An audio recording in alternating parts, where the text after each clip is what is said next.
I wanted to start by thanking my principal, superintendent, family, and friends for their support in this process. It is a huge honor to be representing River Delta Unified School District.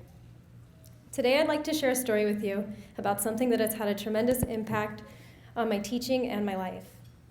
At some point in my childhood, I tumbled down the rabbit hole and entered the land of the fixed. In this world, the weaknesses that I had could not be drastically changed.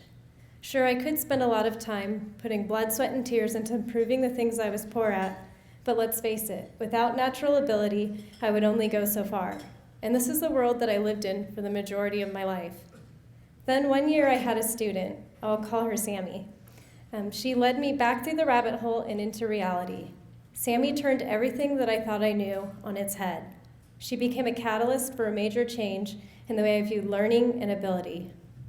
But to be honest, when I first met her, I felt incredibly overwhelmed by my responsibility to teach a child that had great difficulty understanding and remembering basic things. I knew I needed to set up a network of support for her and provide tons of intervention. To make a long story short, it was a very rocky road in the beginning. But over time, she developed the confidence to take risks and was ready to face challenges. By the year's end, she had accomplished things I never would have imagined were possible, and she inspired me to rethink some of the limitations that I had imposed on myself or assumed of others. While this was going on, I happened to catch an NPR story on Carol Dweck's concept of a growth mindset. This is when I began to understand Sammy's transformation. Dweck's research showed that the brain is very malleable, and that even though people's initial aptitudes may be very different, through hard work and perseverance, our abilities can be cultivated and drastically changed. Research has shown that when students are taught about the brain and the relationship between effort and ability, they improve their skills far more than students who do not receive this information. The growth mindset has taught me to emphasize the importance of exercising the brain just as it is important to exercise the rest of the body. I now teach my first graders that hard work and persistence are what it takes to build intelligence and develop skills.